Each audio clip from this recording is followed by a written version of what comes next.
다 함께 찬송가 286장, 찬송가 286장 찬송 드리겠습니다.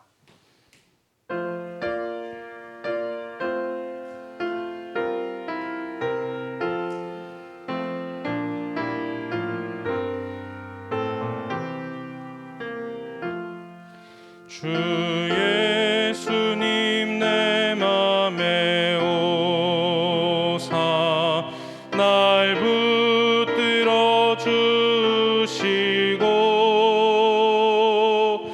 내 마음에 새 힘을 주사 늘 기쁘게 하소서. 사랑의 주 내 마음속에 찾아오사 내 모든 죄 사하시고 내 상한 맘 고치소서. 주 예수님 내 맘에 오사 내 소원 다시고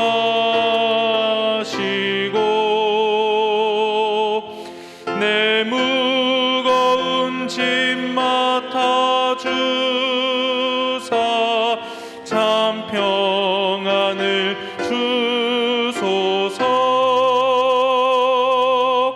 사랑의 주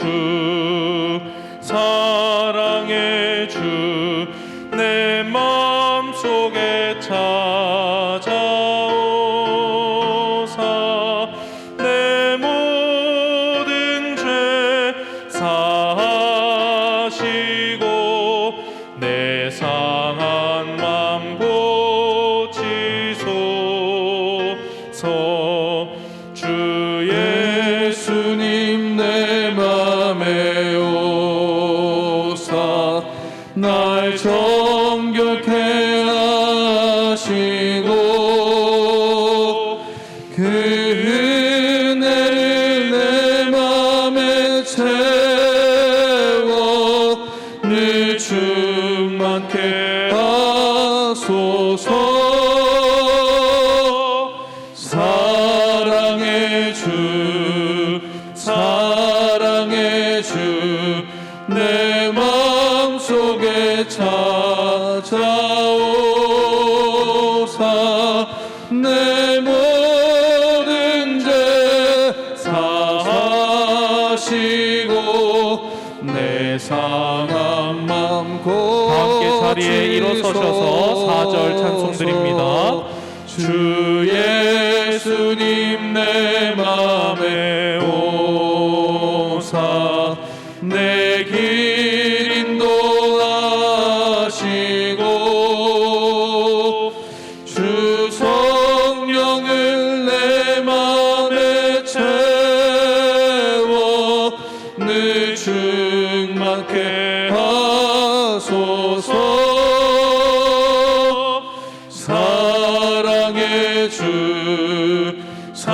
사랑의 주 내 마음속에 찾아오사 내 모든 죄 사하시고 내 상한 맘 고치소서.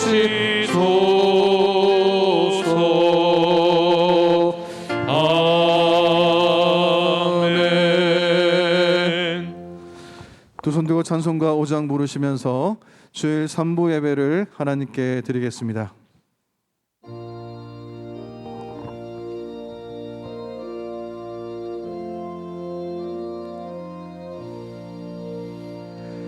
이 천지가 만물들아 복 주시는 주 여호와 전능 성부 성자 성령 자 찬송하세.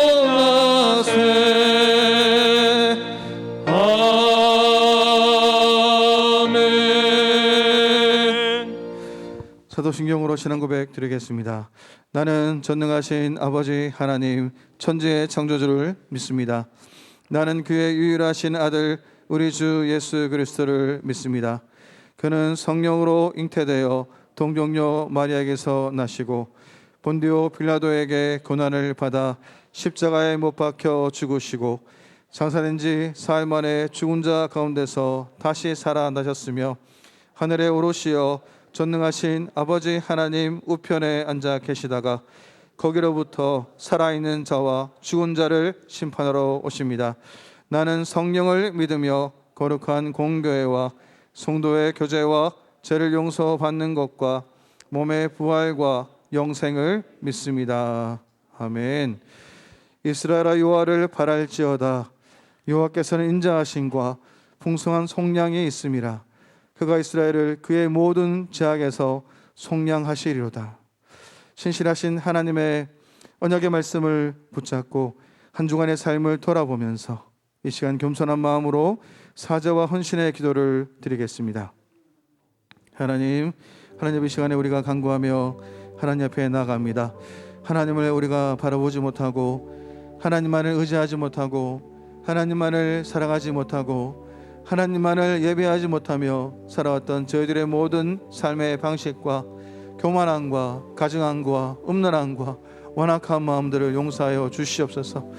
하나님을 믿는다고 말하면서도 하나님을 믿지 아니하고 하나님만을 예배하지 아니하고 자신을 우리가 하나님으로 믿었던 저희들의 모든 오만함을 용서하여 주시옵소서. 하나님 저희들의 모든 삶 속에 연약함과 하나님 앞에 하나님 은혜가 아니고서는 한순간도 살 수 없다고 입술로는 말하지만 정작 우리의 모든 삶 속에서 하나님만을 우리가 예배하지 않았던 저희들의 모든 교만함들을 용서하여 주시옵소서. 이 시간에 주의 보혈로 덮어주시어 저희들이 다시 한번 주의 은혜를 힘입어 주와 함께 동행하며 주님과 함께 살아가는 저희들의 모든 삶이 될 수 있도록 은혜를 내려주시고 오늘 이 예배 속에 찾아와 주시어서 하나님의 임재와 하나님의 은혜로 충만할 수 있도록 은혜를 내려주시고 다시 순종의 길을 걸어갈 수 있도록 은혜를 내려 주시옵소서. 그러므로 이제 그리스도 예수 안에 있는 자에게는 결코 정죄함이 없나니 이는 그리스도 예수 안에 있는 생명의 성령의 법이 죄와 사망의 법에서 너를 해방하였음이라. 아멘. 다 같이 앉으셔서 찬송가 46장 찬송하시겠습니다.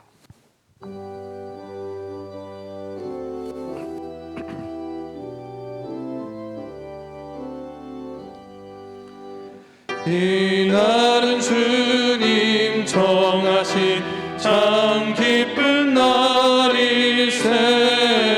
온 천하 만민 주 앞에 다 찬송하여라.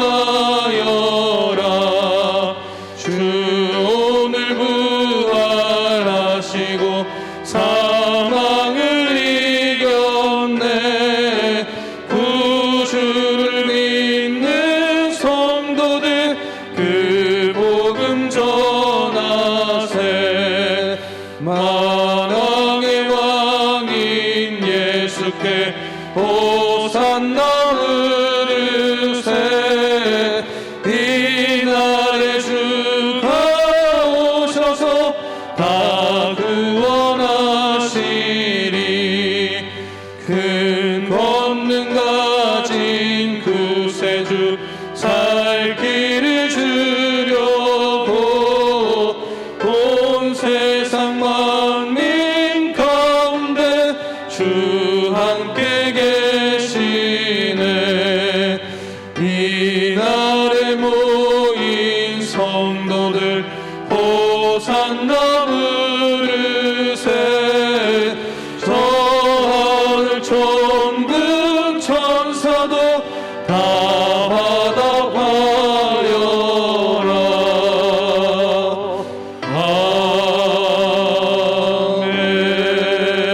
아멘. 구원의 감격과 하늘나라의 소망을 주신 하나님 아버지, 코로나19와 급변하는 국내외 정세로 인하여 힘들고 어려운 여건 가운데서도 현장 예배와 영상 예배로 인도하여 주신 주님을 감사드립니다. 찬양과 경배를 받으시기에 합당하신 주님, 주님의 날을 허락하여 주셔서 저희들의 신앙 고백과 사죄의 기도를 받아 주옵시고 세상과 구별되이 살아오지 못한 부끄러운 우리들의 삶의 모습들을 용서하여 주시고 오늘 오직 주님 홀로 영광 받아 주시옵소서. 매일매일 하루를 열어주시고 살아계신 하나님 말씀 레위기를 묵상하게 하심을 감사드립니다. 이 땅에 이 백성을 긍휼과 사랑으로 인도하여 주옵시고 하나님 나라 백성으로서 내 이웃을 사랑하고 베풀고 화목하며 이 땅에 하나님 나라 세워가는 모든 성도님 되도록 축복하여 주시옵소서. 하나님 아버지, 간절히 바라옵기는 러시아의 침공으로 인하여 고통받고 있는 우크라이나 국민들을 위해 기도합니다. 이 시간에도 전쟁으로 인해 민간인들은 물론이고 어린 아이들까지도 숨을 거두고 있는 현장의 참담함을 바라보며 울부짖는 우크라이나 성도들의 기도를 응답하여 주시사 전쟁이 속히 종식되게 하시고 전 세계의 도움의 손길이 넘쳐나게 하셔서 하루빨리 삶의 자리로 회복되도록 은혜 베풀어 주시기를 원합니다. 하나님 아버지, 이 나라 이 민족을 사랑하여 주심을 감사드립니다. 새로 선출된 대통령을 통하여 대한민국을 분열과 갈등에서 통합과 화합으로 이끌어가는 지혜로운 대통령이 되어 성경적인 정책들로 이루게 하시고 이 땅에 그리스도의 복음과 사랑이 흥왕되게 인도하여 주시기를 원합니다. 하나님 아버지, 주일학교 자녀들을 위하여 기도드립니다.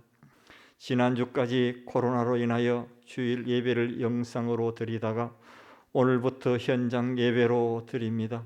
주님 예배를 기쁘게 받아 주옵시고 새 학기를 맞이하여 우리 아이들이 지혜와 명철을 더하여 주시고 좋은 친구와 우정도 쌓게 하시며 또한 주님을 모르는 친구들에게는 예수님을 전할 수 있는 전도의 문을 활짝 열어주시고 우리로 하여금 예수님의 영광을 드러내는 학교 생활이 될 수 있도록 주님 축복하여 주옵소서. 하나님 아버지, 교회 공동체를 세워가는 부교역자들을 기억하여 주시사 진리의 영이 함께 하시고 맡겨진 기관 사역 잘 감당하게 하시며 모든 성도들을 잘 살피시사 사랑과 기도와 축복으로 잘 목양하게 하옵소서. 이제 하나님의 말씀을 받습니다. 목사님께 성령 충만하게 하시며 말씀을 강론하실 때에 생명수가 넘쳐나는 은혜 충만한 말씀이 선포되게 하옵시며 진리의 영이 우리에게 임재하셔서 잘 깨닫는 지혜로 채워주시고 새 힘을 얻는 은혜의 시간 되도록 축복하여 주옵소서. 할렐루야 찬양대에 정성껏 준비한 찬양과 각양의 예물들을 주님 기쁘게 흠향하여 주옵시고 예배를 도우는 모든 주의 종들 위에도 주님의 크신 복으로 채워주실 믿으며 모든 간구를 예수님의 이름으로 간절히 기도드리옵나이다. 아멘.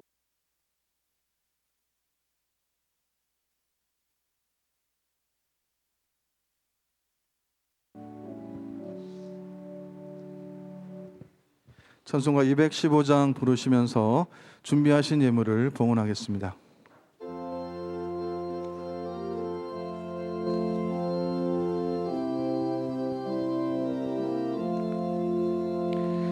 내 죄 속해 주신 주께 힘과 정성 다하니 나의 온갖 언행 심사 주를 위한 것이세 내게 있는 모든 것을 주를 위해 바치리 내게 있는 모든 것을 주를 위해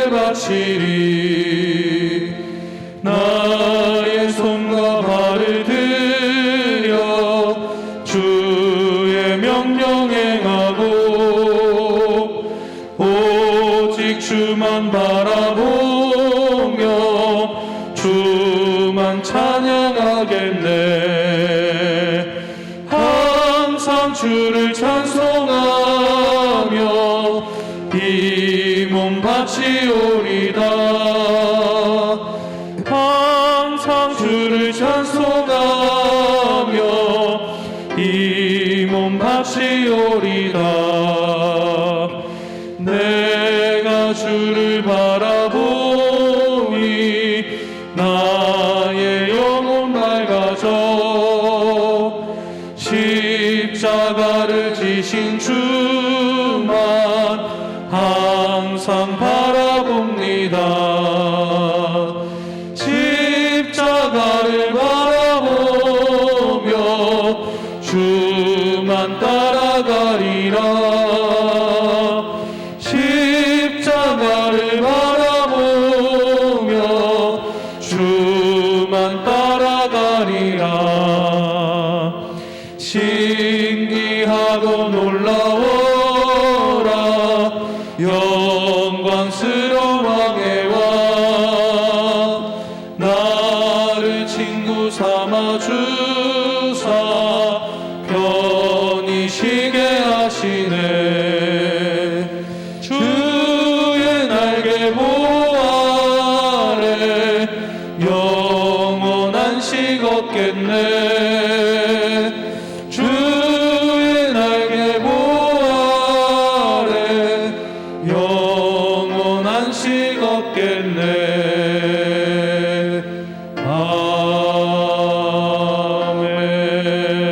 아멘.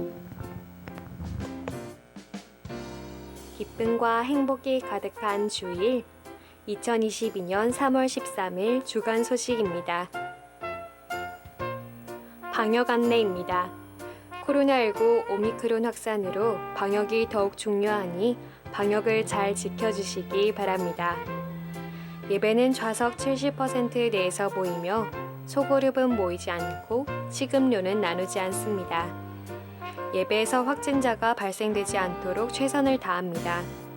조금이라도 증상이 있든지 마음에 부담이 있으신 분은 가정에서 영상으로 예배드리시기 바랍니다. 예배 출석 시 후문을 사용하고 손소독제, 손 씻기, 발열 체크는 자유롭게 하시고 교회 내 상시 마스크 착용과 거리 두고 앉기는 꼭 지켜주시기 바랍니다. 부흥성장 헌금 안내입니다. 오늘 오후 예배를 드리지 않으므로 자유롭게 헌금하시기 바랍니다. 매일 성경 묵상 안내입니다. 매일 새벽 기도 시에 말씀한 매일 성경 묵상을 매일 오전 6시 교회 홈페이지에 올립니다. 하루 동안 매일 성경 묵상을 통하여 은혜로운 삶을 사시기 바랍니다. 성경연구원 개강 안내입니다. 오늘 주일부터 성경연구원 전반기 강의를 시작합니다. 모든 성도들이 교회 홈페이지를 통해 강의를 들을 수 있도록 하였습니다. 성도분들의 많은 참여를 부탁드립니다. 교인 동정이 있습니다. 배재희 집사의 모친이신 고 박찬여 집사께서 소천하셨습니다. 장례식장은 합천 추모공원 장례식장 202호이며 발인 예배는 14일 월요일 오전 6시입니다.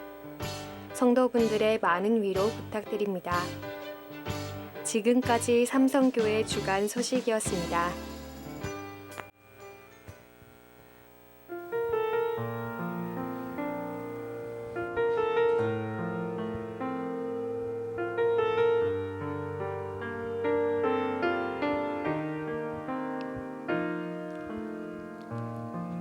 하늘의 문을 여소서. 이곳을 주목하소서. 주를 향한 노래가 꺼지지 않으니 하늘의 문을 여소서. 이곳에 임재하소서.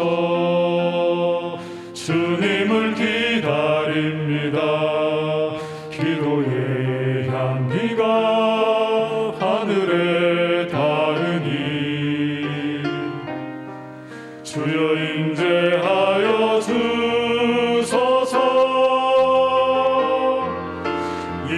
이곳에 오셔서 이곳에 앉으소서 이곳에서 드리는 예배를 받으소서 주님의 이름만이 오직 주의 이름만 이곳에 있습니다.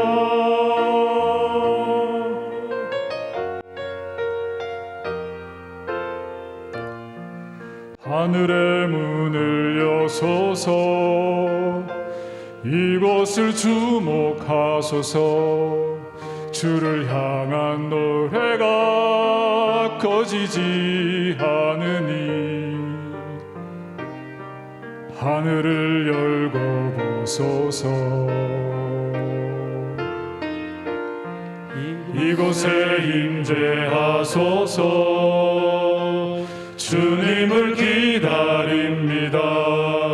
기도의 향기가 하늘에 닿으니 주여 임재하여 주소서 이곳에 오셔서 이곳에 앉으소서 이곳에서 드리는 예배를 받으소서 주님의 이름만이 오직 주의 이름만 이곳에 있습니다. 이곳에 오셔서 이곳에 앉으소서 이곳에서 드리는 예배를 받으소서 주님의 이름만이 오직 주의 이름만 이곳에 있습니다. 주님의 이름만이 오직 주의 이름만 이곳에 있습니다.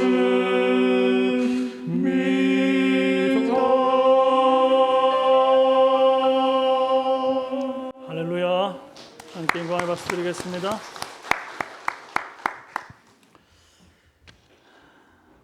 말씀은 레위기 7장 1절에서 10절입니다. 구약성경 154페이지.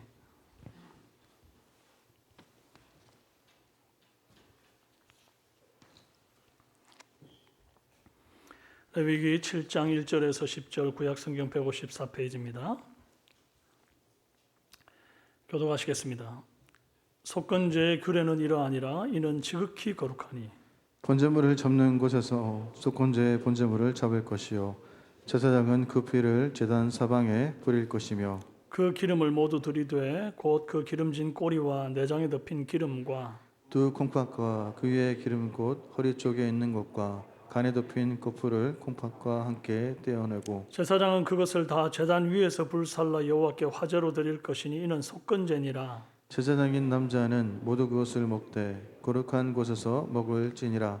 그것은 지극히 거룩하니라. 속죄제와 속건제는 규례가 같으니 그 제물은 속죄하는 제사장에게로 돌아갈 것이요 사람을 위하여 번제를 드리는 제사장 곧 그 제사장은 그 드린 번제물의 가죽을 자기가 가질 것이며 화덕에 구운 소제물과 냄비에나 철판에서 만든 소제물은 모두 그 드린 제사장에게로 돌아갈 것이니 소제물은 그 기름 섞은 것이나 마른 것이나 모두 아론의 모든 자손이 균등하게 분배할 것이니라. 아멘.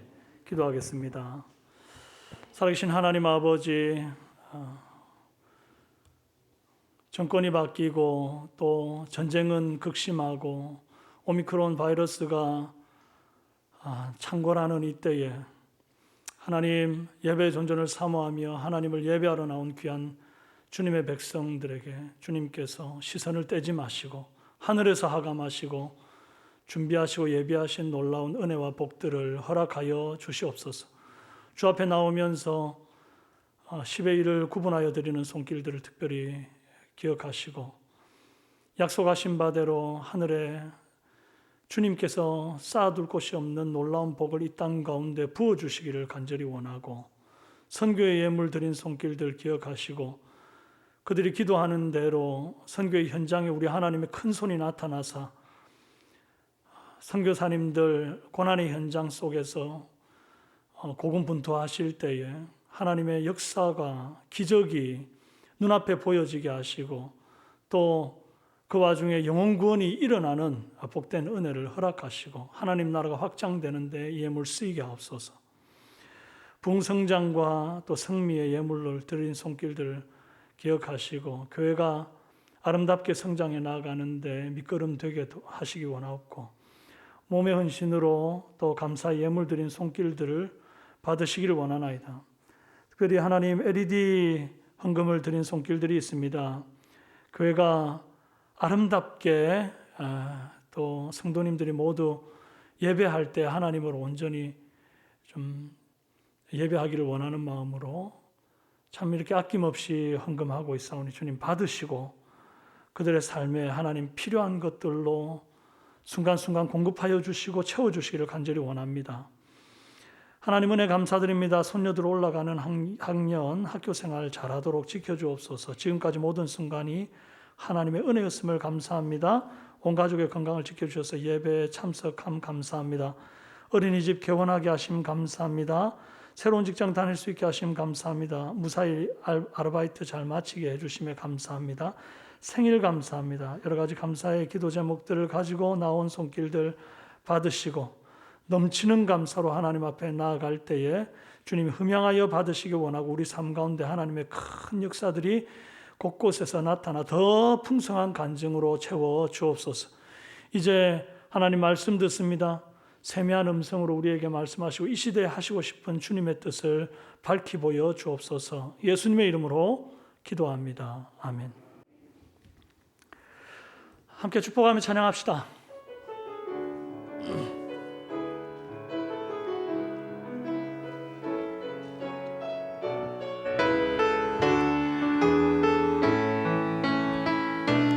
주의 말씀 의지하여 깊은 곳에 금을 던져 오늘 그가 놀라운 일을 이루시는 것 보라. 주의 말씀 의지하여 믿음으로 금을 던져 믿는 자에게 능치 못함 없네.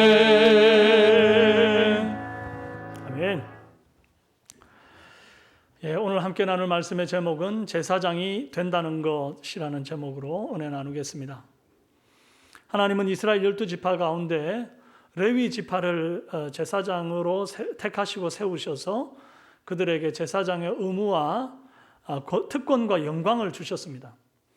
레위 지파의 제사장들은 이스라엘 백성들이 범죄하여 하나님의 거룩함을 상실할 때마다 제사를 드려서 백성들 가운데 하나님의 거룩함을 회복하도록 하는 그런 직분을 수행했습니다. 이 구약의 제사장의 삶이 레위기가 기록된 시대로부터 약 3,500년의 시간의 강을 건너서 오늘 저와 여러분에게도 요구되는 삶이라는 점을 반드시 깨달아야 합니다. 베드로전서 2장 9절에 그러나 너희는 택하신 족속이요 왕같은 제사장들이요 거룩한 나라요 하나님의 소유된 백성이니 이는 너희를 어두운 데서 불러내어 그의 기이한 빛에 들어가게 하신 이에 아름다운 덕을 선포하게 하려 하심이라 했습니다. 하나님이 우리를 택하시고 왕같은 제사장으로 부르신 이유, 그것이 하나님의 기이한 빛을 그리고 하나님의 아름다운 덕을 세상 가운데 선전하고 나타내고자 하심이라 하신 것이죠. 그렇다면 너희는 왕같은 제사장들이요 라고 했으니 구약시대 제사장들이 어떤 직무를, 어떤 책임감을 갖고 어떻게 수행했는지를 알아야 내가 왕같은 제사장이 되든지 어쩌든지 할 것 아닙니까? 그 복잡한 제사의 규례들을 매일같이 빠짐없이 착오 없이 시행해야만 하는 이 제사장들의 일상을 살펴보면 그들이 하나님 앞에서 얼마나 절제되고 구별되고 또 하나님과 사람 사이의 가교 역할을 충성스럽게 해냈는지를 발견하게 됩니다. 그렇게 제사장들의 삶을 이해하고 나면 그게 끝이 아닙니다. 그 삶이 내 삶 되어 내가 왕 같은 제사장으로 살아내기 위하여 삶 가운데에 힘쓰는 것이 우리 주님이 나를 왕 같은 제사장이다 라고 부르신 뜻이라는 것입니다. 그러니 이제부터 우리가 모델 삼아야 할 제사장의 삶을 좀 잘 살펴보기를 바랍니다. 레위 사람들은 세 그룹으로 나누어집니다. 대제사장, 그리고 일반 제사장, 성소의 여러 가지 잡무들을 감당하는 레위인들, 이렇게 이제 세 종류로 나누어져요. 대제사장은 제사장직 가운데서도 유일하게 한 사람, 최상의 정결함을 대표하는 사람입니다. 그래서 1년 1차 대속죄일이 되면 온 백성들의 죄를 속하기 위하여 지성소로 들어가서 하나님 앞에 제사를 드렸던 딱 한 사람, 바로 그가 대제사장입니다. 제사장에 대해서 일반적으로 사람들이 오해하고 있는 것이 있는데, 모든 레위 사람들이 다 제사장이다 이렇게 생각하는, 제사장은 다 레위인이다 이렇게 생각하는 거예요. 그렇지 않습니다. 실제로 레위 지파 중에서도 제사장의 직무를 위해서 특별히 성별된 아론의 아들들과 그 후손들만 제사장이 되는 거예요. 출애굽기 28장 1절에서 시내산에서 모세에게 이르신 말씀입니다. 너는 이스라엘 자손 중 내 형 아론과 그 아들들 곧 나답과 아비후와 엘르아살과 이다마를 그와 함께 내게로 나오게 하여 나를 섬기는 제사장 직분을 행하게 하되, 그랬습니다.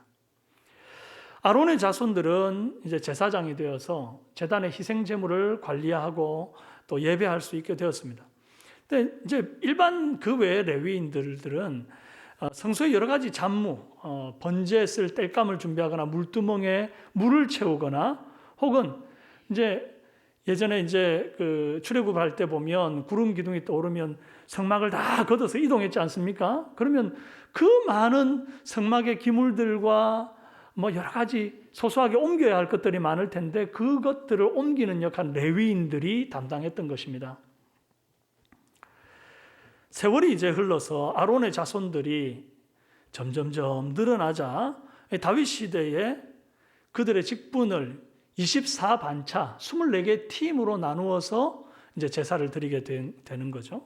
각 반열이 일주일씩 보통 이제 제사를 드립니다. 그런데 특별한 절기나 행사가 있을 때는 모든 24반차가 모입니다. 하지만 일반적으로는 각 반차가 일주일씩 이렇게 제사를 드리다가 안식일 전날 밤 모든 그 다음 반차가 나와가지고 직무 교대를 하고 그들이 또 일주일간 봉사를 하게 되는 것입니다. 그러나 오늘 우리가 대하는 본문의 상황은 제사장들의 수가 뭐 반차를 나눈 만큼 늘어난 것이 아니라 이제 첫 시작 단계입니다. 아론과 그의 네 아들들이 제사장으로 택해진 전부입니다. 제사장이 된다는 것은 보기에는 굉장히 좋아 보이는 것 같지만 실제로는 그리 만만하지가 않습니다. 왜냐하면 제사 드리는 모든 과정이 철저하게 하나님의 말씀대로만 이루어져야 했기 때문입니다. 제물을 잡는 법, 제물을 정결하게 씻는 법, 그것을 태우는 법, 태우고 남은 것들을 처리하는 법, 제물들을 분배해서 나누는 법까지 철저하게 하나님의 말씀대로만 되어져야 하니까 이게 내가 그냥 내 마음대로 편하게 처리해버리면 쉽겠는데 그렇지가 않더라는 거예요. 인내와 순종이 필요한 일입니다. 대제사장이 된다는 것은 여러 가지 고충이 따르는데요. 첫째로 예배가 운명인 삶을 산다는 것을 의미합니다. 레위기 8장은 아론과 그의 아들들이 공식적으로 이스라엘의 역사상 초대 제사장이 되어서 위임식을 받는 장면이 나옵니다.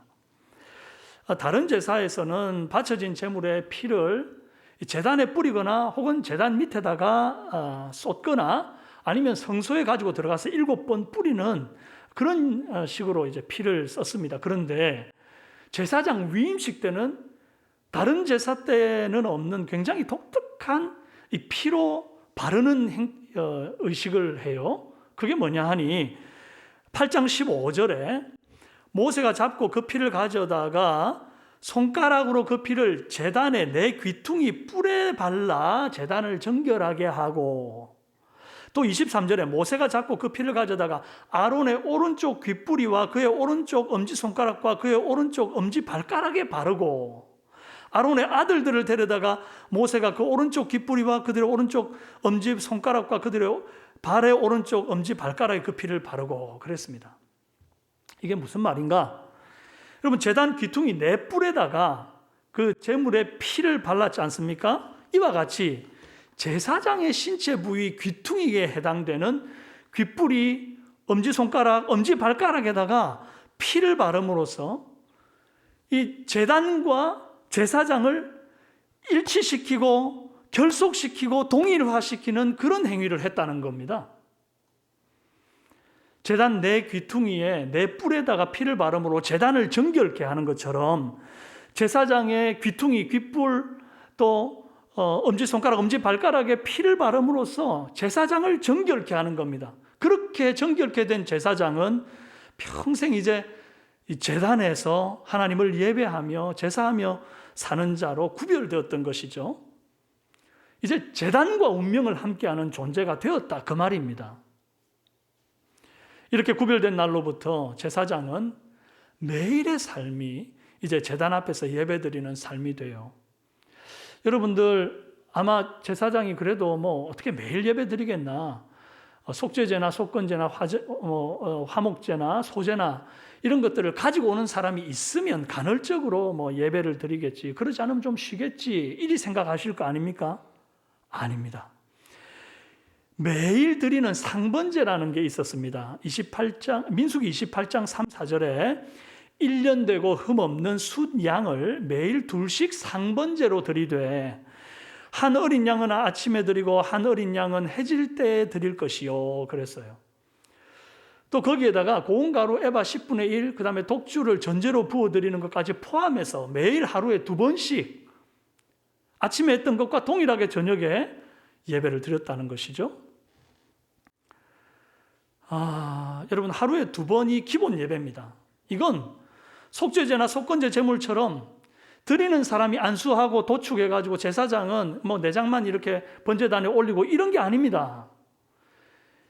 제사장이 도축을 하고 제사장이 각을 떠서 번제단 위에다가 올려놓아야 하는 그 모든 일을 제사장이 다 해야 하는 그런 상번제를 매일 2번씩 365일 단 하루도 빠짐없이 이 제사를 드렸다는 거예요. 거기에다가 절기제사들뿐 아니라 성도님들이 그 백성들이 가지고 오는 속죄제, 속건제, 또 화목제에다가 소제까지 더해서 정말 쉴 새 없이 제사를 드렸던 것이죠. 여러분, 제사장의 삶은 그냥 제사 드리는 게 운명이겠거니 하고 그냥 받아들여야 되는 삶이었다는 겁니다. 여러분, 운명하면 그 단어를 여러분 어떻게 받아들이십니까? 좀 벗어나고 싶어도 벗어날 수 없는 굴레고 속박인 것처럼 좀 불편하게 여겨지지 않습니까? 물론 사랑하는 사람에게 너는 내 운명이야 이렇게 말하는 거 빼고는 그 운명이라는 표현이 그렇게 그냥 좋게는 잘 안 받아들여지는 거죠. 이 운명을 조금 나쁘게 말하면 팔자다 이렇게 얘기하지 않습니까? 힌두교의 나라 인도에서는 카스트 제도가 아직도 존재합니다. 브라만이 사제계급이고 크샤트리아 왕족 귀족 계급이고 바이샤는 상인이고 수드라는 천민, 노비 이런 사람들을 말하는데, 천민, 노비 그 수드라에도 해당되지 못하는 사람들이 있는데 그들을 불가촉 천민이라 합니다. 왜 그러냐 하니 접촉만 해도 그 사람이 부정해진다 하여서 그 사람들을 두고 불가촉 천민이다 이래 불렀다는 거예요. 이 사람들은 사회적으로 여겨지기를 존재 자체를 악으로 여겼습니다. 심지어 불가촉 천민들은 스스로 자기들을 두고 자기가 존재 자체가 악이라고 말하는 그 말들을 고스란히 받아들이고 순응하며 살았다는 거예요. 그러니 이 사람들은 침을 뱉어도 그 침이 땅을 더럽혀가지고 땅이 악해지지 않도록 하기 위해서 늘 목에다가 침 닦는 그릇을 걸고 다니고요. 그 발자국이 땅을 더럽히지 못하게 하려고 허리춤에 빗자루를 꼭 차고 다니면서 걸어 다니면서 그 발자국을 스스로 지우며 걸어야 하는 굉장히 정말 기구한 삶을 살았더랬어요. 그리고 성전에도 함부로 가서 기도할 수도 없고, 심지어 성전에 그 힌두교 사원 성전에 그림자도 들이우지 못하게 했습니다. 그러니 할 수 있는 일이 뭐가 있겠습니까? 직업이라고 얻을 수 있는 게 뭐가 있겠어요? 인분 치우는 거, 가축 사체 처리하는 것, 이것 외에는 가질 수 있는 직업이 없었답니다. 그래서 신도 버린 사람들이라 불렸는데 이상하게도 이렇게 차별적인 운명 앞에 사는 그 사람들이 반항하거나 한가하는 이가 없는 거예요. 그걸 운명으로 받고 순응해서 평생 그냥 살면 다음 생에 더 나은 계급으로 태어날 것이라고 하는 잘못된 믿음을 가졌기 때문에 그들은 평생 짐승보다 못한 삶을 살면서도 불평 없이 그것을 운명으로 받아들이고 살더라는 거예요. 제가 지금 왜 이 얘기를 합니까? 운명이라는 단어를 대하는 그들의 태도가 이렇더라는 거예요. 그런데 다행스럽고 또 감사하게도 하나님은 저와 여러분을 부르실 때에 이리 고달픈 운명, 차별적인 운명으로 부르시지를 않았습니다. 왕 같은 제사장이요. 그냥 제사장도 아니고 왕 같은 제사장이래요. 거룩하신 하나님 낯빛 앞에서 평생 예배하며 그분을 가까이 하며 사는 그런 정말 엄청나게 영광스러운 운명으로 우리를 부르셨다는 것입니다. 미물인 짐승의 피로 제단 네 뿔에다가 바르고 제사장 깃볼, 엄지손가락, 엄지발가락에 발라도 그가 거룩하게 구별돼 가지고 평생 제단 곁을 지키며 그 삶이 운명인 줄 알고 매일매일 예배의 삶을 살았는데 저와 여러분은 지금 짐승의 피가 아니라 하나님의 독생자 어린 양 보혈의 피를 뭐 귓볼, 엄지손가락, 엄지발가락 정도가 아니라 몸을 그 피에 잠궜고 그 피로 온 몸을 씻었으니 우리는 얼마나 더 제단과 함께 운명을 같이 하는 자가 되어야 하고 우리는 얼마나 더 예배드리는 것을 기쁨으로 여기는 삶을 살아야겠습니까? 일평생 제단 곁을 떠나지 않고 매일매일 예배하는 예배자의 운명이 저와 여러분의 운명인 줄로 알고 기쁘게 받으시기를 바랍니다. 우리는 어린 양 보혈의 피로 정결케 된 제사장들이니 제단을 함부로 떠날 생각도 말고 막 거룩한 부르심 앞에서 철저히 순종하면서 예배를 존중히 여기면서 그렇게 살아가는 제사장의 본을 우리가 보여가기를 원합니다. 여러분, 우리에게 딴 마음, 두 마음 이런 거 품지 않는 그런 저와 여러분이 되어야 할 줄 압니다. 교회의 제단을 사랑할 뿐 아니라 내가 서 있는 그곳에서 아침으로 하나님 앞에 예배드리고 또 저녁에도 나의 든 손이 저녁 거제가 되게 하옵소서 시편 기자의 고백같이 하나님 앞에 저녁 예배로 하루를 마무리하는 그런 여러분의 삶이 예배되는 은혜 있기를 바랍니다. 그런 예배자 다 되기를 주님의 이름으로 축원합니다. 제사장이 된다는 것은 둘째로 입맛보다 말씀에 순종하는 삶을 산다는 것입니다. 뭐보다 뭐요? 입맛보다 말씀에 순종하는 삶이다. 그랬습니다. 속죄제든 속건제든 바쳐진 제물의 고기는 제사장이 먹어야 했습니다. 6절에 제사장인 남자는 모두 그것을 먹되 거룩한 곳에서 먹을지니라 그랬어요. 이 말을 쉽게 바꿔 말하면 남는다고 싸들고 가지 마라 그 말입니다. 반드시 제사장 남자가 먹어야 된다 그랬잖아요. 그럼 여자는 먹어도 됩니까? 안 됩니까? 안 됩니다. 그러니까 집에 싸들고 가서 아내나 딸이 먹을 수 있는 게 아닌 거죠. 그리고 제사장 남자가 거룩한 곳 회막들 안에서만 먹어야 했으니까 이것도 싸들고 나가가지고 다른 음식으로 바꿔 먹는다거나 뭐 이걸 돈으로 판다거나 이럴 수 있는 게 아닌 겁니다. 예외적으로 싸들고 갈 수 있는 고기는 오로지 화목제물 중에서 아론의 자손에게는 요제로 흔들어드리는 가슴 부위 그리고 다른 나머지 제사장들에게 오른쪽 뒷다리를 이렇게 싸들고 갈 수 있도록 한 부위였습니다. 원래 화목제물은 제가 지난주에도 말씀을 드렸는데 이제 모든 백성들과 함께 또 그리고 하나님과 화목해지고 백성들과 화목해지도록 하기 위해서 이제 나누어 먹는 제사, 잔치하듯이 그렇게 먹는 제사라고 했지 않습니까? 그래서 이 화목 제물은 성소 밖으로 반출할 수 있는 유일한 제물이었던 것입니다. 그 외에는 그 어떤 제물도 이 거룩한 회막을 떠나서는 이렇게 반출할 수 있는 고기가 없었던 겁니다. 다 그 안에서 먹어야 해요. 그리고 제사장인 남자라면 모두 그것을 먹되 그랬잖아요. 이게 모두 먹어야 된다는 건 하나도 남김없이 싹 다 먹어야 된다. 고기를 한 점도 남기지 마라. 그 얘기가 아닙니다.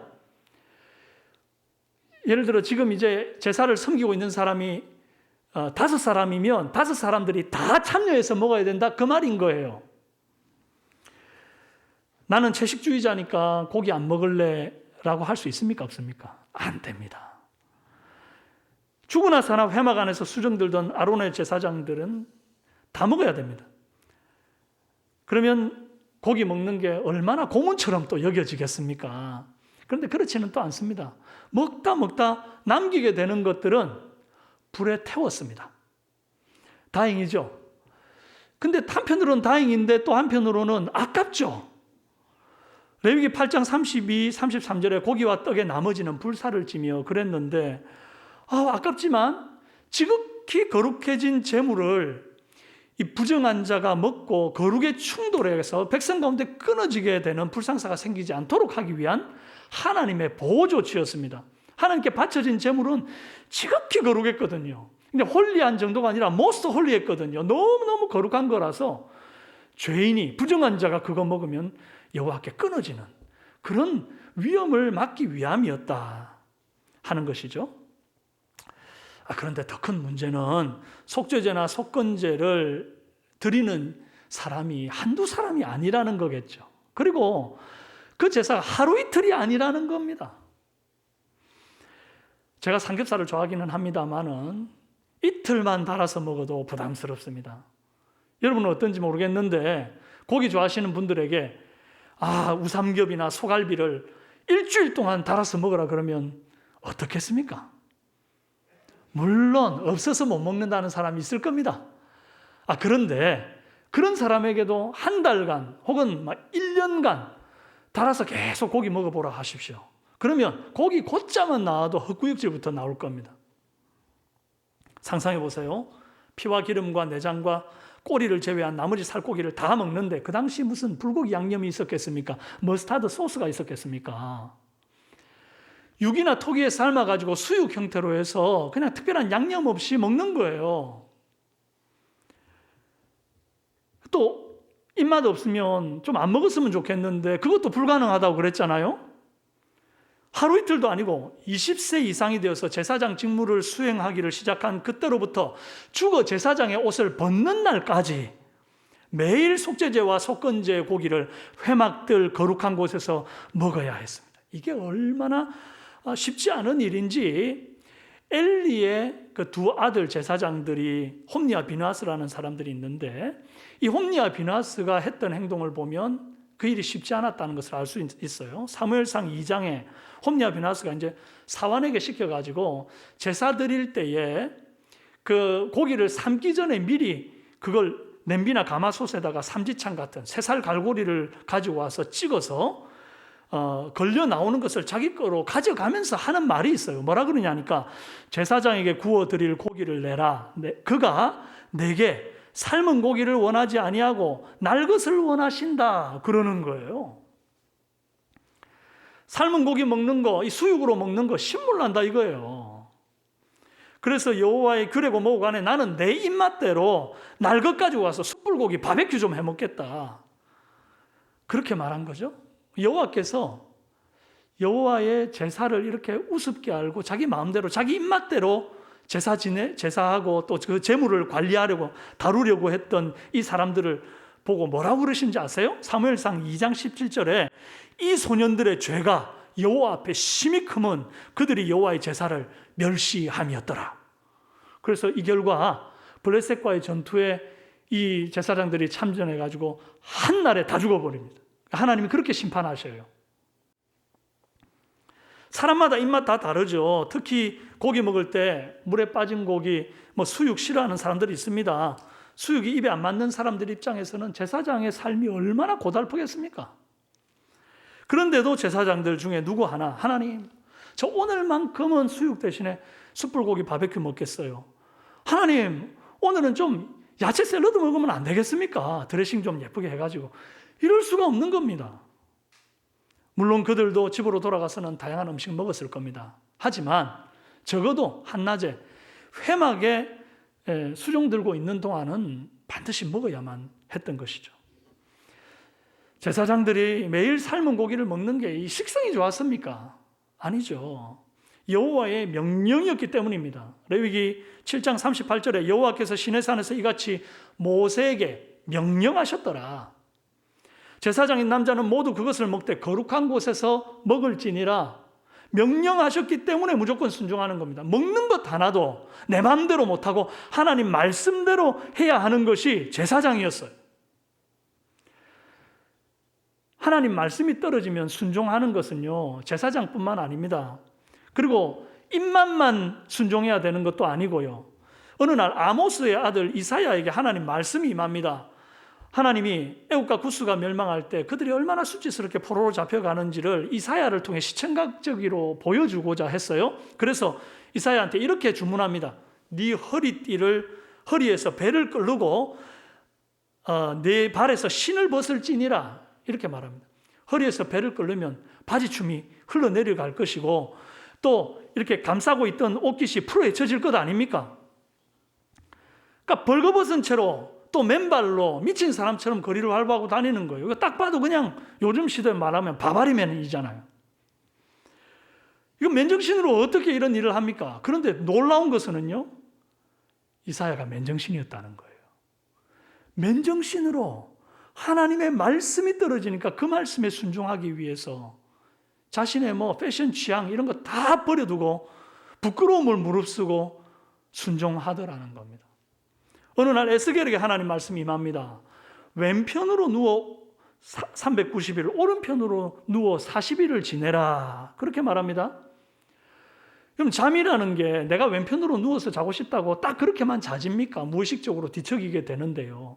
그래서 정말 하나님의 말씀에 이 에스겔이 순종하기 위해 자기 몸을 밧줄로 꽁꽁 묶어가지고 왼편으로 390일 칼잠을 잡니다. 그리고 또 오른쪽으로 40일 칼잠을 자요.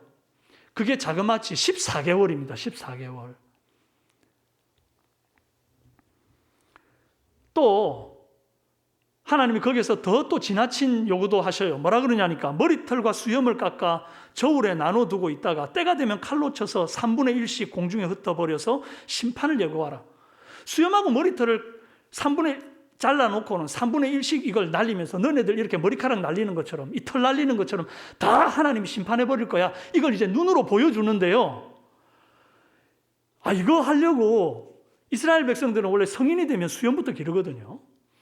그래야 그게 이제 성인의 표시기도 하고 또 존중의 표시기도 하고 그게 멋이기도 하고. 그런데 그걸 수염도 깎고 머리털도 다 깎아가지고 자기 좀 헤어스타일도 하고 싶은 것도 있을 거고 나름대로 이미지 관리라는 게 있을 텐데 외모 다 내려놓고 그냥 말씀에 순종했던 겁니다.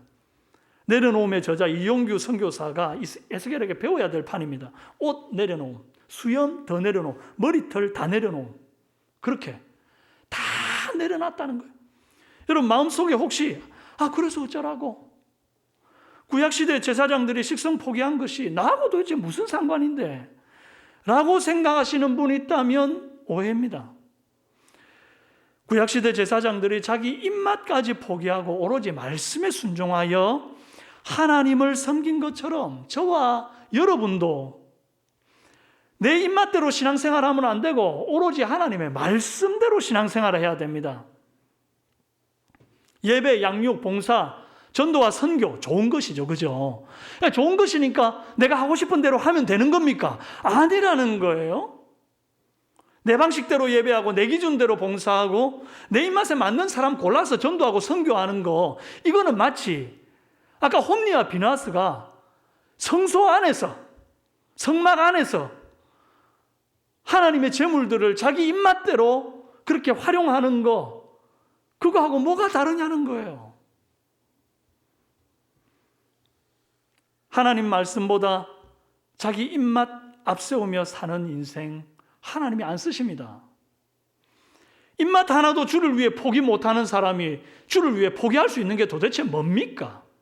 입맛 하나도 주를 위해 순종 못하는 사람이 무엇을 순종할 수 있단 말입니까? 모쪼록 저와 여러분은 내 입맛대로 신앙생활 하지 말고 여호와의 말씀대로 신앙생활 하기를 부탁합니다.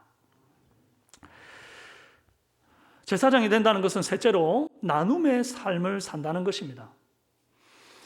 사람들이 재물을 가지고 와서 누구에게 드립니까? 여호와 하나님께 드렸습니다. 그런데 그 재물은 결국 누가 먹습니까? 사람이 먹습니다.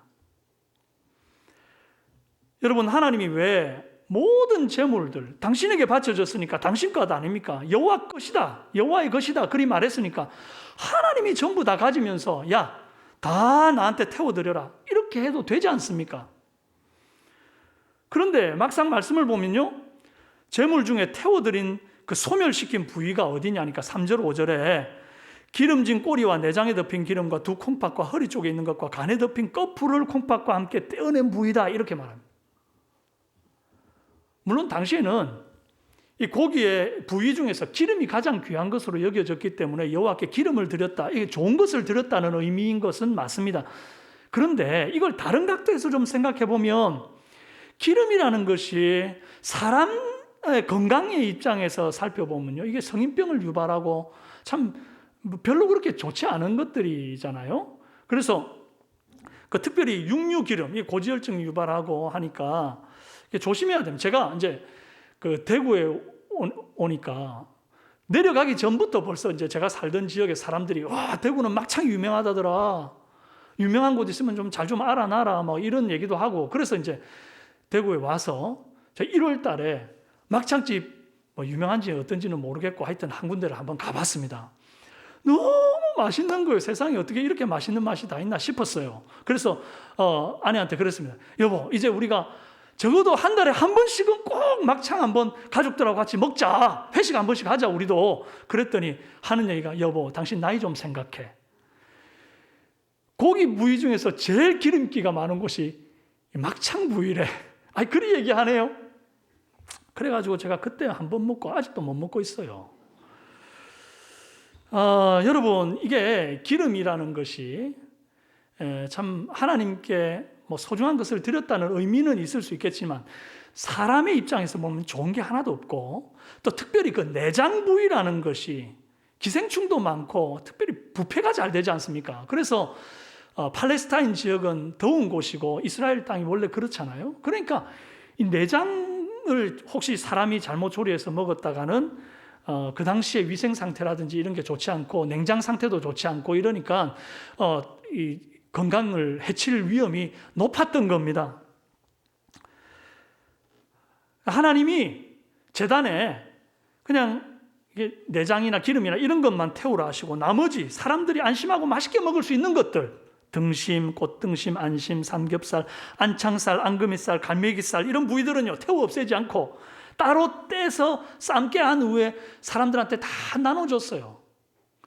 아유, 점심시간이 좀 지났는데 배가 엄청 고픈데 참 맛있는 고기 부위 얘기하네, 그죠? 오늘 돌아가셔서 맛있는 거 많이 드세요.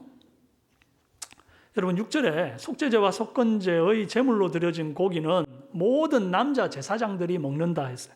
그리고 8절에 그 제물의 가죽은 번제를 드리는 제사장이 가진다 했고, 9절에도 소제물은 그것을 드린 제사장에게 돌아가고 아론의 모든 자손이 균등하게 분배해서 갖는다 했습니다. 34절에 화목제물 중에서 요제로 흔든 가슴은 아론의 자손들에게, 오른쪽 뒷다리는 제사장들에게 돌린다 했어요. 여러분, 저는 여기에서 놀라운 주님의 사랑이 숨어 있다고 믿습니다. 하나님이 고기와 가죽, 꽃등심과 안심, 앙금이살과 이 갈매기살, 가슴살과 뒷다리, 신선하고 먹음직스러운 부위는 다 내 거다. 내가 좋아하는 거니까 번제해서 다 태워버려라. 그리고 남은 거, 기름진 꼬리와 내장에 덮인 기름과 두 콩팥과 간에 덮인 꺼풀들만 남겨가지고 이거 제사장 몫이다, 이거나 먹고 떨어져라. 그래도 되지 않습니까? 그거 다 하나님 건데요, 하나님 거. 그런데 정작 더럽고 기생충 우글거리고 냄새나는 내장과 내장 붙어있던 그 기름과 꺼풀들은 다 번제단에서 완전히 소멸하시면서 하시는 말이 여호와께 향기로운 제물이라 이리 말씀하시는 거예요. 정말 하나도 안 향기로울 것 같은데 당신은 향기로운 제물이라 그리 하시고, 정작 신선하고 먹음직스러운 한우 1등급 뭐 양고기, 소고기, 염소고기 이런 것들은 다 남겨뒀다가 사람들한테 다 주시는 거예요. 마치 어두육미라 말씀하시는 아버지 같아요. 어두육미, 물고기는 머리가 맛있고 육고기는 꼬리가 맛있다는 말인데 실제로 그래서 그렇다는 말도 있지만 원래 유래는 이제 부모가 자식들 참 먹을 게 없는 시절에 어렵사리 생선을 구해가지고 생선 한 마리를 구워서 딱 이렇게 내놓고 아이들 먹으라고 도톰한 등살 떼주고 기름진 뱃살 떼주고 다 떼주고는 자기는 먹을 게 없잖아요. 그러니까 이제 대가리에 있는 그 살도 얼마 없는 것을 깨작깨작 이렇게 먹으니까 자식들이 하는 얘기가 아빠는 왜 맨날 대가리만 먹어? 그러니까 이제 그 아빠가 하는 얘기가 원래 어두육미야. 대가리가 제일 맛있어. 그래서 아빠가 먹는 거지.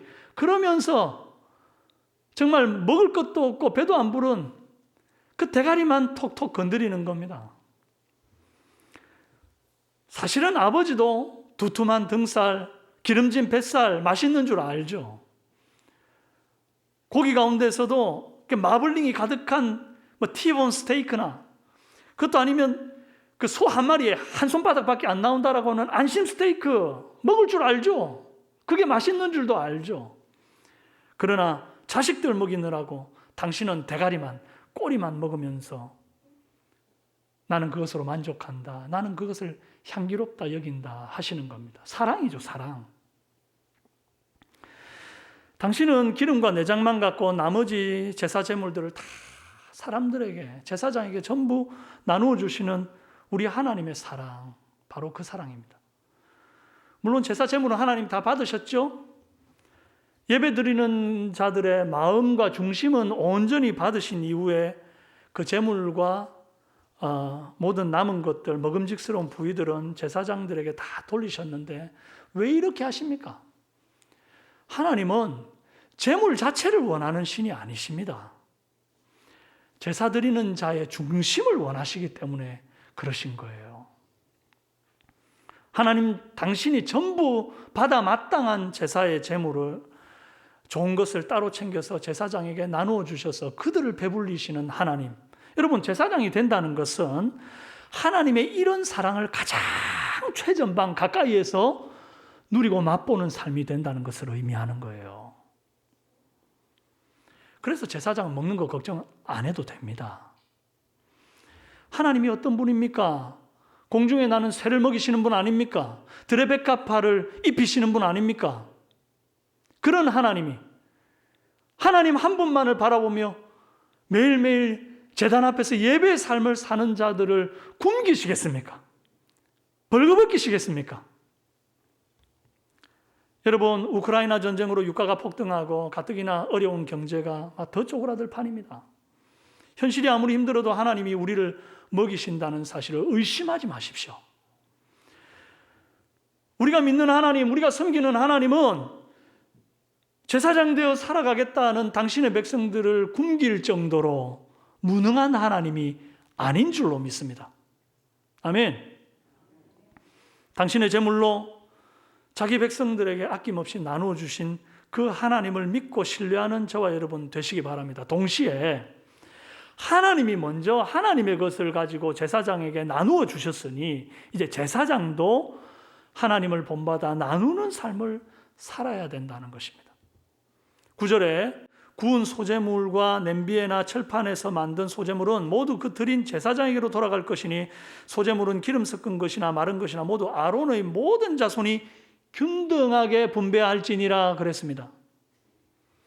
나 혼자 먹는 게 아니에요. 아론의 모든 자손들이 나누다 그랬어요. 그리고 이 나눔은 잘 보면 내가 먼저 먹고 나서 남은 것을 나누는 게 아닙니다. 처음부터 나누는 삶이에요. 내가 좋아하는 사람은 더 주고 싫어하는 사람은 덜 주는 나눔도 아닙니다. 균등하게 분배하라. 그리 말씀하셨습니다. 서열이 높은 사람들이 좋은 것 가지고 서열 낮은 사람들은 남아있는 것 가지는 그런 나눔도 아닙니다. 동등한 나눔이에요. 그것이 하나님의 분배의 법칙입니다. 구약시대 하나님께서 어두육미의 사랑으로 당신의 재물을 제사장에게 먼저 나누어 주셨고, 그것처럼 예수님도 당신의 살과 피를 우리를 위해서 다 먼저 나누어 주셨지 않습니까? 이제 우리 차례인 거예요. 우리 차례. 이 바통을 받아서 이제는 우리가 내 배만 불릴 게 아니라 다른 사람들의 배를 걱정하고, 내 주머니만 먼저 생각할 것이 아니라 다른 사람에게 나누는 그런 사람이 되어야 한다는 것입니다. 게다가 더 가지려는 욕망도 내려놓아야만 합니다. 제사의 제물 가운데 제사장이 가질 수 있는 부위를 하나님이 정하셨지 않습니까? 아까도 보셨겠지만 속건제, 속죄제 제물일 경우에는 회막들에서 먹고 난 다음에 다 못 먹으면 불 태워야 돼요. 내가 막 다 가지겠다고 그걸 싸짐을 갈 수 없다고 했지 않습니까? 더 가지는 건 욕심입니다. 소제는 한 움큼 여호와께 드리고 난 남은 것을 가지고 균등하게 분배하고, 화목제, 가슴 부위는 아론의 자손들에게, 아론의 자손 제사장들, 오른쪽 뒷다리 부위는 나머지 제사장이 가져요. 여러분, 하나님이 정해주신 부위 외에 다른 부위에 욕심내는 거, 이거 죄입니다. 주신 만큼 먹고 그것에 자족할 줄 아는 사람이 제사장인 것입니다.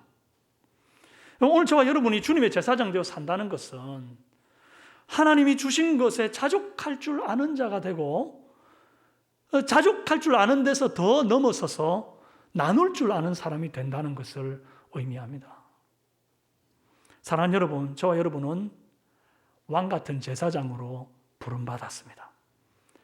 제사장으로 산다는 것이 무엇인지 제가 앞에 3가지로 정리해 드렸는데요. 첫째로, 예배가 운명인 삶을 사는 것이라 말씀드렸습니다.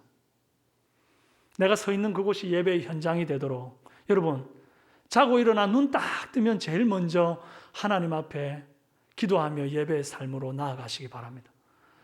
그리고 하루를 정리할 때도 연속곡보다 그냥 골아떨어지는 것이 아니라, 나의 든 손이 저녁 거제가 되게 앞서 시편 기자의 고백 같은 그런 고백으로 우리가 하나님 앞에 예배하며 하루를 마무리하는 참된 예배자, 제사장의 삶을 살아내시기를 바랍니다. 둘째로, 입맛보다 말씀에 순종하는 삶을 사는 것이라 그리 말씀드렸습니다. 하나님의 말씀 떨어지면 그 말씀이 무엇이든지 간에 내 입맛대로, 좋은 건 좋은 것대로 내 입맛대로 하는 게 아닙니다. 그러면 안 된다고 했습니다. 여호와의 말씀대로 신앙생활하는 저와 여러분 되시기 바랍니다. 세 번째로, 제사장이 된다는 것은 나눔의 삶을 실천하는 것이라 했습니다. 주님께서 당신에게 바쳐진 재물을 아낌없이 나누어 주신 것처럼, 하나님께서 심지어 독생자 아들까지도 아낌없이 나누어 주신 것처럼, 이제는 우리가 나누어 줄 차례가 된 것입니다. 내게 주신 것에 자족하고 더 가지려 하지 말고 있는 것에 만족하고 다른 이들과 나누는 삶, 하나님의 분배 법칙을 본받아서 내 입맛에 맞는 사람들, 내 좋아하는 사람들만 나누는 것이 아니라 균등하게 모든 사람과 나누라 하신 그 하나님의 분배 법칙을 나의 법칙으로 삼는 저와 여러분 되시기를 바랍니다. 이런 제사장에게 먹고 마시는 거 걱정하도록 만드실 정도로 하나님은 나약하신 분이 아닙니다. 우리 하나님, 충성스러운 제사장들에게 가장 좋은 것으로 제일 먼저 분깃으로 허락하시는 하나님이십니다. 모쪼록 주님의 충성스러운 왕 같은 제사장 되어서 날마다 나를 통해 하나님 말씀이 이루어지고 주시는 은혜를 매일의 삶 속에서 받아 누리는 참된 예배자의 삶, 제사장의 삶 살아내는 저와 여러분 다 되시기를 주님의 이름으로 축원합니다. 함께 기도하겠습니다. 살아계신 하나님 아버지, 주님, 우리를 왕같은 제사장으로 부르셨습니다. 예배가 운명인 삶을 살아야 할 줄로 압니다. 매일 아침 눈 뜨면 주님 바라보게 하시고 매일 저녁 나의 든 손으로 하나님 앞에 거제되어 올려드리게 하옵소서. 내 삶이 향기나는 제물 되도록 역사하여 주옵소서. 내 입맛대로 신앙생활하지 않고 말씀대로 살 수 있도록 도와주십시오. 무엇보다 나누는 삶, 우리 주님께서 우리에게 먼저 나누어 주신 것을 본받아 우리도 나누는 삶 살게 하옵소서. 한 주간 우리 사랑하는 성도님들 어디에 있든지 주님 눈동자처럼 보호하여 주옵소서. 있는 곳이 예배에 처소되어 향기나는 예물되어 주께 올려드려지게 도와주시길 원하고, 코로나19가 창궐하는 이때에 정권이 바뀌고 또 전쟁 때문에 유가가 오르고 막 여러 가지 난리가, 아름답지 못한 소문들이 여기저기 들리는 때에 우리 사랑하는 성도들 한 주간 주님 바라보고 굳건히 서서 말씀대로 살아내는 은혜를 허락하여 주시옵소서. 예수님의 이름으로 기도드리옵나이다. 아멘. 찬송가 433장 1절 4절 부르시는데 4절 부르실 때 자리에서 일어나서 찬송하겠습니다.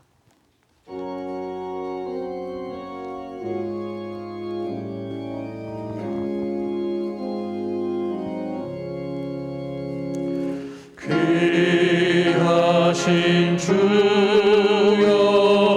날 붙드사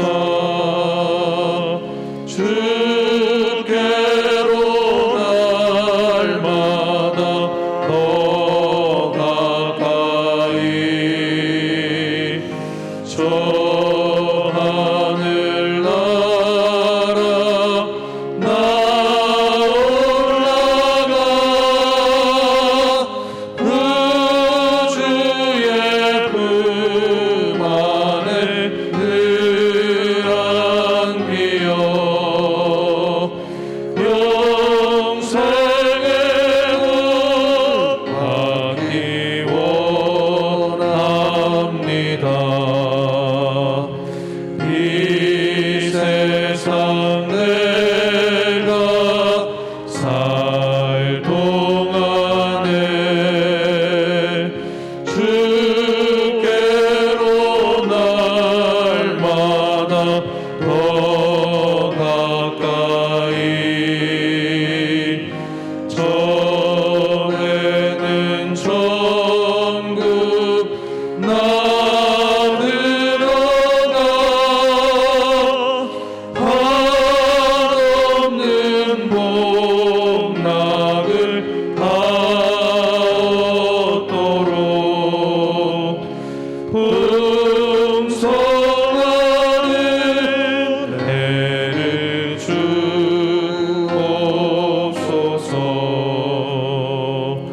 아멘.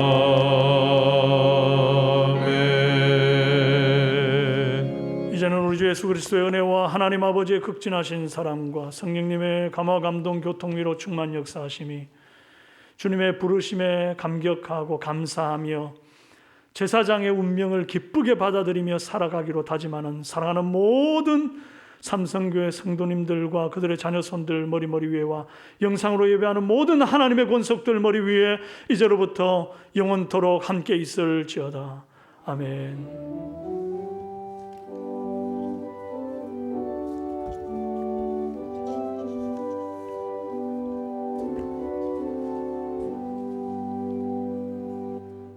주신 말씀 기억하면서 서로 바라보며 믿음으로 고백하겠습니다.